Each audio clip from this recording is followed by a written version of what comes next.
thank you so much for your time. Appreciate it. Please join me on stage.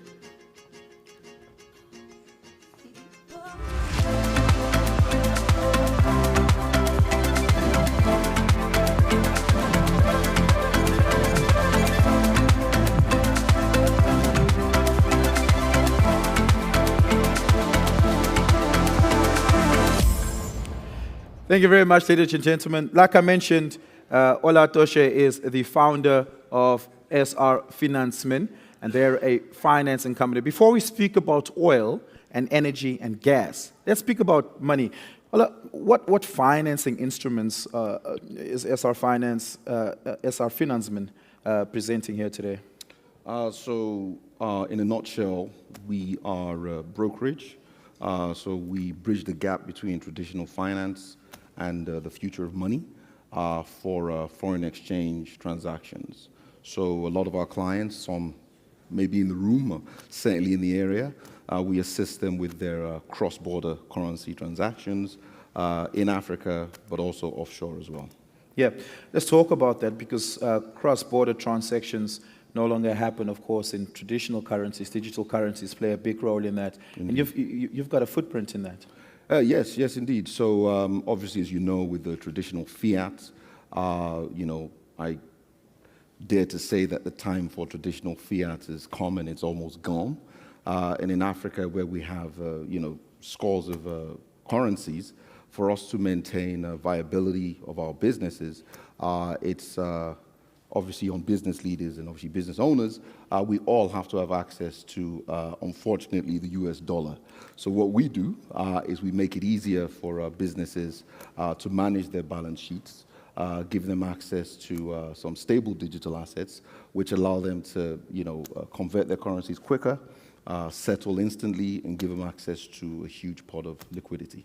Let's talk about some of the mixture of currency tools that are available, and of course financing tools that can help companies, especially companies, energy companies exist as multinationals for the most part, especially when we talk big energy companies with expansion ambitions. That cross-border currency volatility is really hemorrhages the balance sheet and the bottom line if it's not carefully managed and mitigated against, especially in a global economy that sees a lot of conflict impact currency strength.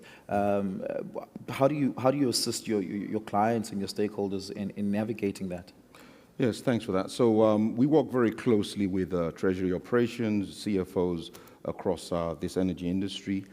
We have an advanced fiat portfolio management system, which allows us to look at their books, see what currencies they're holding, and obviously try and understand their operations, and ultimately try to move them out of, in most cases, African currencies into G3. We do that, again, as I mentioned earlier, we focus largely on instant settlement. We focus on pre-funding our trades, so we ensure that our clients get funded first. And of course, we back out, their books, mostly from what we find in local African currencies, typical of which is the Naira right now, which, if anybody knows, is, been devaluing quite much over the last few months. So again, we're just trying to assist, bringing some liquidity into the system. Much of our liquidity comes from offshore. Our firm is based in London. We're licensed in Nigeria. We have a presence in Kenya and Francophone Africa. Yeah, let's talk about scaling energy companies and their financial needs, because the financial operational needs that a scaling energy company needs and a large energy company is becoming increasingly more difficult. It requires a lot more agility and dexterity. Time sensitivity matters these days. Liquidity margins, of course, matter as well, given that every jurisdiction has its own regulatory framework around liquidity and treasury guarantees around certain things. You spend a lot of time in that. Talk to us a little bit about that. Well, what we find is, a lot of companies tend to, they have to have, depending on where they are, access to local currencies, typically because there's a lot of receivables in local currencies. The issues they then have is, how they have to pay their suppliers, typically. So that's number one issue. So what we try to do is we work with them such that, they can pay their suppliers either up front through a number of, vehicles which we set up for them. And that allows us to, as soon as they get their receivables, again, typically in local fiat, we're able to turn that out quicker. So that way, they're not hemorrhaging as much on their books in terms of depreciating assets and currencies, of course. Yeah. You're not a tax outfit, but foreign exchange has a lot of tax implications and a lot of tax sensitivities. How do you make your offering complementary to that? Yeah, so myself and my team, we're all ex-sell-side investment bankers. But we also have a tech background. So what we're focused on doing is speaking the language the energy companies speak, which is typically in that traditional finance space. But we also have a good understanding of the new world. We work with a lot of regulators across Africa.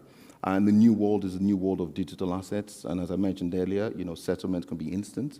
Yeah. You can pay your suppliers directly if they're willing to be onboarded in that sort of way.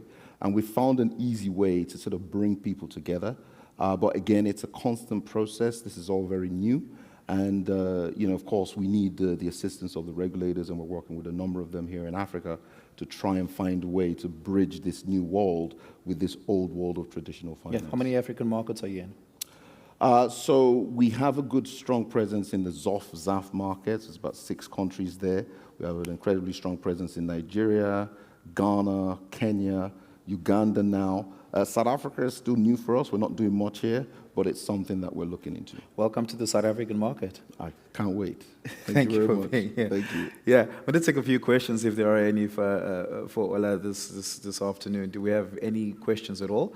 Or do the energy technologists not speak finance? And that maybe for a different room.